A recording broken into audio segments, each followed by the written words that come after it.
Hey folks, MasakoX here. Now this particular story may sound a little bit far-fetched to you folks, but this was out of something from April Fools. The idea of Caulifla being Goku's daughter. How would that work, you may ask? Well, you know how the celestial world works in Dragon Ball? It can be very weird. I mean, come on, who's running the whole show? A little kid who now has a clone of itself. The essences of Gohan and Caulifla crossed paths and went the wrong way, which led to Caulifla being born to Chi and Goku, whereas Gohan, well, I think you can probably guess where that ended up. In the last part, Bulma successfully recalibrated Android 16, ensuring he no longer viewed Goku as a target and considered him a protector of Capsule Corp instead. Meanwhile, Androids 17 and 18, who were spending time with Caulifla in West City, were being tracked by a Capsule Corp drone, a fact that they noticed but don't seem to be too bothered about. After all, they were surveyed by Dr. Giro all the time back in the day. They preferred to enjoy their day, assuming normal activities despite being powerful beings. This normalcy was refreshing. Piccolo, though, having fused with Kami, and thereby losing access to Dragon Balls, contacted Caulifla telepathically to warn her about a dangerous entity named Cell, who was after Androids 17 and 18, trying to absorb them and become the ultimate creature. Despite Caulifla's initial nonchalance, she understands the gravity of the situation, but faces resistance from the androids when she tries to convince them maybe to go into hiding. But their lack of worry makes her not worry anymore. I mean, after all, they were cool teenagers. Goku, using his instant transmission ability, appears to Piccolo and Raditz and learns about Cell. Wanting to remedy the situations with the Dragon Balls, Goku then brings Dende from Namek to Earth to become its new guardian. The search for Cell, though, proves difficult as he remains hidden. And despite Piccolo's regrets over not being able to stop Cell himself earlier due to Raditz's interference, the group fails to locate Cell, who is alarmingly quiet. Caulifla, again succumbing to peer pressure from the androids, dismisses the imminent threat of Cell, thinking it'll happen later, and instead suggests they all head for the arcade for a game of bumper cars. But Bulma and 16 are conducting some very intriguing diagnostics when Piccolo contacts Bulma himself about the androids. Android 16 offers to locate and retrieve 17 and 18 using his capabilities, which he sets out to do. The urgency increases with the impending threat of Cell looming over the characters, highlighting themes of responsibility, peer pressure, and the ongoing battle between good and evil. Let's resume it, shall we? The situation is rather perplexing. In this timeline, Android 16 isn't a menace, and yet he is being treated like one. Having been snubbed by the two androids and Caulifla, the green robot was left a bystander as Cell and Caulifla looked into each other's eyes. The siblings were concerned for their new friend. Sure, she was a little bit of a naive hanger-oner, bit clingy, but she was a good kid. Who knows what that freak of nature could do with that thing it used to wrap itself around her with. Ugh. Cell didn't do anything else though, but his surreal nature and freakish appearance was enough to stop anyone else doing something. He gazed intently at the girl and smirked. I've been looking forward to meeting you, Caulifla. The girl was stunned. How do you... I know your name. I knew you would say that. Not exactly a surprise. For you see, I know a lot of things about you and your little friends.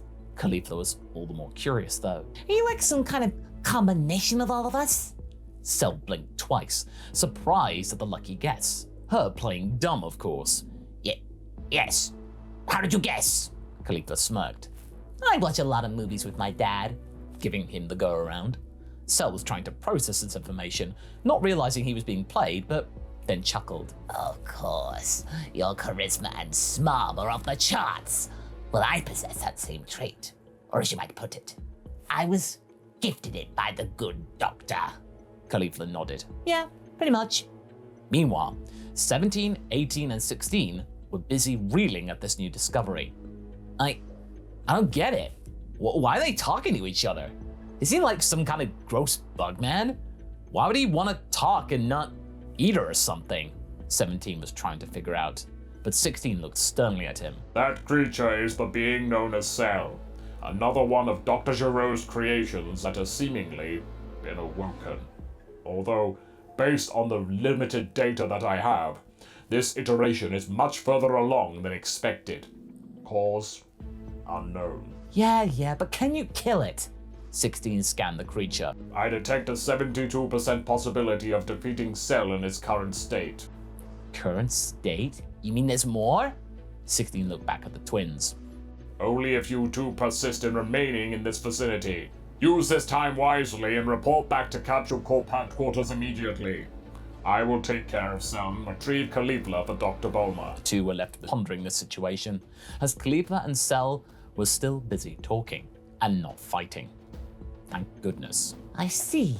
So your purpose is to be the ultimate life form? To be the perfect being? Cell nodded. As I explained, my brother and sister are the key to my awakening in my perfect body. But having said that, you are quite the enigma yourself. Makes us quite similar. It's like you don't belong here as well. What do you mean? She said with a more serious tone than usual. Your overall demeanor, your persona. When mixed with the others, it seems, to me, strangely out of place. Like you are not from this world. I'm half Saiyan. Well, that's it. Well, that's why I'm partly from a world called... Yes, Planet Vegeta, and yet... No. Your DNA is not quite the same as that of your father, or Vegeta. Like you're a different kind of Saiyan. Caulifla was starting to get angry. You're lying! Son Goku is my dad! You're just messing with me! I know what you're up to! Cell shook his head, sensing weakness. No messing. I'm not lying. I am merely speaking the truth from what is within myself. You're only lying to yourself. To me, you are some kind of anomaly. A Saiyan not from this realm. I wouldn't be upset by this, no. I would think this is rather cool. Caulifla did not find this to be cool. In fact, she was losing her cool. But then in the corner of her eye, she noticed 17 and 18 were gone. She held back the tears though, and turned back to Cell, trying her best not to look rattled, her being held upside down. Oh yeah? Well, your perfect little plan to rattle me? It ain't gonna work! Cell tilted his head. What makes you say that? Caulifla was about to come up with a witty retort in her condition, but then a rocket fist hit Cell in the side, doing it for her, causing his tail to stiffen and let go of Caulifla, who fell to the ground. When the girl did look back to the source of the blast, or rocket fist, it was from Android 16, who was gazing seriously back at her. Leave this place at once, Caulifla. Dr. Bulma is expecting you. Caulifla was not about to run away, not after what that disgusting freak of nature had said to her. And also, it felt wrong. She didn't want to be a coward. She had never been unsettled by a bad guy before. No, he couldn't get away with this. This was not fair. She was being played by her own personality, which didn't belong to them. I'm staying to fight! I'll back you up! Negative. Your safety is of the utmost importance. But I can go Super Saiyan! I could be useful! I'm strong enough to— That is not the point. You are to return to Capsule Corporation immediately. I will not ask again. Caulifla was torn, but in the end, she relented. But not before turning around to where Cell was, powering up, and then firing a massive ki blast in its direction, which caught the Bugman off guard as he was regaining his composure. He'd only just stood back up from the rocket punch, and then got knocked down again and sent into a nearby pile of rubble, hurting, smarting from that blast. Consider that an assist. Kill that monster. Affirmative. With that, Caulifla powered back down and used her instant transmission to return home. 16 retrieved his rocket fist amidst the carnage and locked it in place, ready for the next move. When Caulifla transmitted back to Capsule Corp, she was surprised to see Raditz, Piccolo, Bulma, and there, alongside them, a relieved Goku. There you are, said an irritated Bulma. What were you thinking? I can't believe I had to send 16 after you. Where is he now? Caulifla wasn't in the mood to argue. Are you blind? Are you drone not being able to tell? Fighting Cell, what else? She said quietly and petulantly. Goku was aware that something was wrong. Hey, whoa. What happened, buddy? He knelt down and placed a hand on his shoulder. What's wrong? Caulifla looked Goku in the eyes. The freak has to be stopped. She couldn't bring herself to say exactly what Cell had said to her about the anomaly. Not right now. Goku was a little confused at the brevity of her reply. That was really weird. She was usually very vocal about those who had wronged her. She wouldn't shut up. Well, we will. I'm sure 16 will do his best. To make sure, though, I'll go check. Raditz piped up. Brother, wait! Be careful! That monster is not to be messed with. It's a wily son of a gun and can easily outwit you. It's clear that Caulifla was affected badly by it. Caulifla shot her uncle an evil glare which made him recoil. Piccolo then made a retort himself. Yeah, your intervention really helped with Cell back there. Don't you stop, Namekian. Don't worry, I'll be fine. And so Goku himself transmitted into the fray, right when 17 and 18 had just arrived to the Capsule Corp entrance to find Caulifla already there. Hey, how did you get here so fast? We didn't see you fly by, said a bewildered 17. Back at the battle, Cell and 16 were grappling with one another, the former trying its best to convince the latter to call off this pointless fracas. Come now, 16. What part in this do you serve, really? You're meant to be one of us, a Red Ribbon ally. Why are you delaying the inevitable and the mission? I am no longer a part of the Red Ribbon organization. My programming now says that I am property of Capsule Corporation. Property? Property? Ha! Such drivel. You are nobody's property, 16. You are your own droid now. You're free to do what you want. Cell could sense this was not ideal. Sure, 16 wasn't much stronger than him and he was a lot slower, but he couldn't absorb him or drain his energy, thanks to the fact that 16 was not made out of any organic materials. He was all metal and silicon.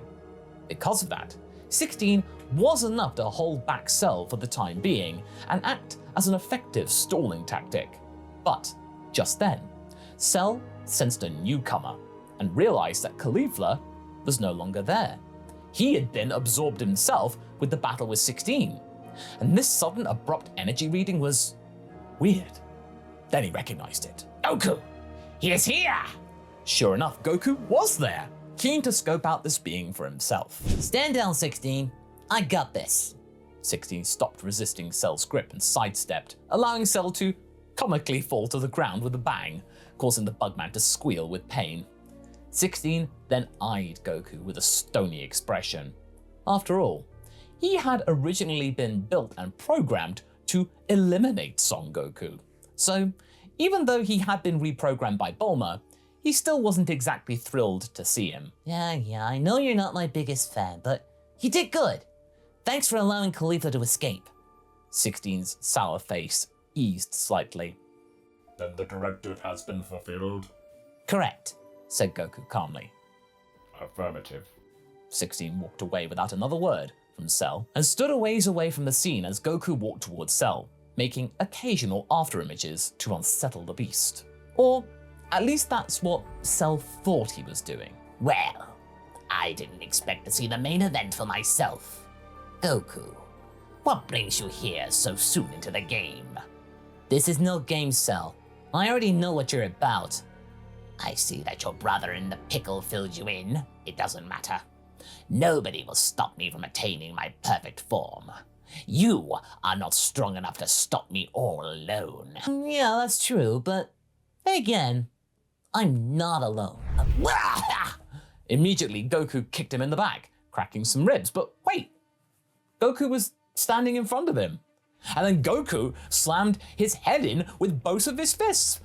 But there was Goku standing in front of him again.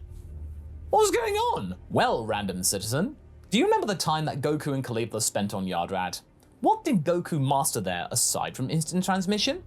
Mastered copies. Another one of Pibara's little gifts. Having mastered copies, a much more complete form of multiform where power is not nearly as diluted, Cell was unable to get himself out of the barrage and kicks and punches he found himself in, that the two Go clones were hammering down on them. The original Goku was walking toward him, looking determined. I'm going to say this once. Leave this planet and never return. If I find out that you have harmed another living thing, you will not get another chance. Cell, though, wasn't buying this. Oh, Goku, the great hero. Has that speech of yours ever worked? Has anyone ever gone, I'm so sorry, mister. I'll be good, I swear. Goku was unnerved. Even though Cell was in the grip of his clones, he wasn't scared. No, it reminded him of someone. Someone he knew. I know you're a creation of Dr. Gero, that you got grievances with me, but the world doesn't need to suffer because of it. Last chance, Cell. Abandon your insane mission, and perhaps you might be spared. Cell was done talking, though. With one mighty pull from his core, tensing his muscles, he let out a shriek, yanking his arms inward. But the grip from the Go clones wasn't giving up. Tears and pings of sinew were heard before two mighty cracks as Cell arms were torn clean off their sockets. The Gokus were horrified, and Cell used this brief second of astonishment to blast the original Goku in the face with a mouth laser. In the chaos that ensued, Cell escaped, leaving only his arms for company. Goku cursed his mercy and let the Bugman get away again. Son Goku, I'm able to follow Cell. My scanners have recalibrated to detect his energy signature. Shall I proceed? Yes! Said Goku in between grunts of pain. Affirmative. With that, set off in hot pursuit. All the while, Goku was tending to his stinging face. Cell was clearly not something to be messed with. And that's where we're going to be leaving things for right now.